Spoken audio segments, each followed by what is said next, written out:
आपल्यासोबत सिद्धी संदीप पाटे आहे. बाळा तुझं नाव वय सांग आणि काय पाहिलं तू नेमकं सांगशील. माझं नाव सिद्धी संदीप पाटे. मी आता 18 वर्षाची आहे आणि तो आधी आमच्या घरापाशी बसला. तो म्हणजे कोण? वाघ. हां बिबट्या. हा म्हणजे वाघ. हा तो आधी घरापाशी बसला होता. कुठे? इथं हे शेवगाचं झाड आहे ना, त्याच्या तिथं खाली बसला होता. त्याच्यानंतर लोकांनी बघितलं, म्हणजे भरपूर लोक जमा झालती. त्याच्यानंतर मग तो वरती पळत गेला. हा आय थिंक त्यांनी ना काहीतरी खाल्लं होतं, म्हणजे तो एकदम असा स्लो पळत होता. बर. हा अच्छा, मग त्याला काय जखमी झालता तो का काय? हा असंच वाटतंय, कारण तो एकदम स्लो पळत होता ना. त्याचं असं काहीतरी खाल्ल्यासारखं पण वाटत होतं त्यांनी, असं पोट वगैरे पण दिसत. बऱ्याच वेळा असं होतं की जर तो काहीतरी खाल्ला असेल किंवा पोट भरलेला असेल तर तो निवांत असतो, तो कोणाला घाबरत नाही. हा म्हणजे तो असं घाबरल्यासारखा पण होता, एकदम असं स्लो पळत होता. त्याच्या पाठी काही माणसं सुद्धा पळत होती. मग साधारण किती वाजता पाहिलं तू?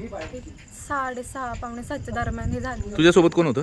नाही, मी वरती एकटीच बसले होते. अच्छा, म्हणजे घराच्या वर होते. हा ओके, ठीक आहे ठीक आहे. आणि मग बिबट्या पाहिल्यानंतर तुझी पहिली रिएक्शन काय होती? नाही म्हणजे मी आधी थोडी घाबरले होते. त्याच्यानंतर काही नाही, म्हणजे मी वरती होते ना, त्याच्यामुळे काही एवढी भीती नाही वाटली. त्याच्या भरपूर लोक जमा मग तू आरडाओरडा केला की कुणाला सांगितलं पहिलं? नाही म्हणजे खालच्याच लोकांनी आधी बघितला होता. त्याच्यानंतर मी वरून बघितलं, त्याच्यानंतर तो स्पष्ट दिसत होता कसा चाललेला आहे म्हणून. त्याच्यानंतर मग येतो तो शाळू ना, त्याच्यात घुसला तो. अच्छा, शाळूमध्ये घुसले. किती वेळ झालं साधारण वन विभागाची लोक आली होती त्याला? त्याच्यानंतर 10 मिनिटांनी ते लगेच आलते. आणि किती वेळ शोधकार्य चालू होतं? दीड एक तास चालू होतं. ओके. चालूच होतं. चालेल, उद्या सकाळी बघूयात आपण हा बिबट्या कशा प्रकारे सापडतोय, जखमी आहे की गेलाय. धन्यवाद.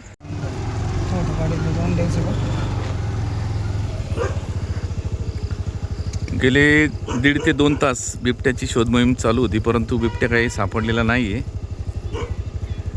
पण गुरगुरण्याचा आवाज येत होता. पाहिलं ड्रोनने, त्यांनी नाही दिसलं ना काही. Wild life SOS rapid rescue टीमची गाडी आहे. हो, काय आलं भाऊ, कुठे? नमस्कार. हां, काय आलं? काय ना, आपण सर्च ऑपरेशन केलं. बर. तर ते काही दिसत नाही. पलीकडे ऊसाचं शेत आहे भरपूर. हां हां हां. तिकडं बी केलं, पण आता ते काही दिसत नाही. ते जर असं पडलं असेल जमिनी लगत तर ते लवकर डिटेक्ट होणार नाही. तर आपण पुन्हा एकदा उद्या सकाळी सर्च ऑपरेशन करणार आहे सकाळी. डॉक्टर कुठे? आणि लोकांना आवाहन केलंय की स्वतःची काळजी घ्या.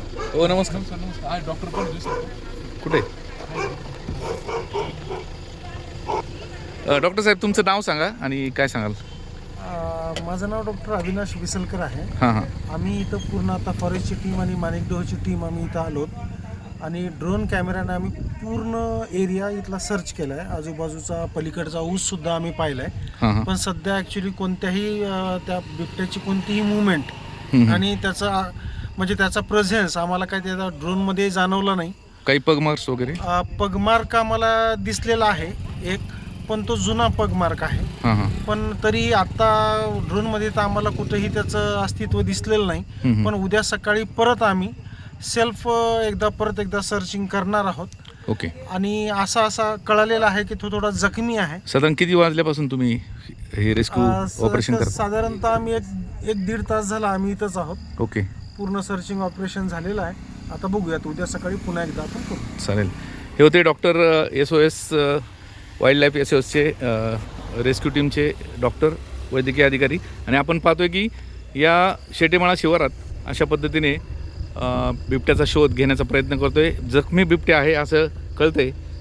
इथली असलेली दाट ही ऊसाची शेती आणि एकंदरीत मकाची शेती, याच्यामुळे शोधकार्य घेण्यास अडथळा येतोय. त्यामुळं सकाळी पुन्हा आपण शोध घेणार आहोत. तुम्ही किती वेळा पाहिला बिबट्या? 2 वेळा पाहिला. 2 वेळा. कसा गेला होता? असे रोडच्या आम्ही पडेल उडी मारली आणि सरळ वरती गेला. हां हां. मग ह्या भागातून कायम जातो बिबट्या? तुम्हाला भीती वाटत नाही का? आता पाहिलं तर पुढे मग काय करायचं भीती वाटली. तुमचं काय नाव? नंदा त्रिपाठी. नंदा दत्तात्रय पाटे. आपल्यासोबत या शेटेमाळ्यात नंदा दत्तात्रय पाटे आहेत. त्यांनी पण 2-3 वेळा इथे बिबट्याला पाहिले.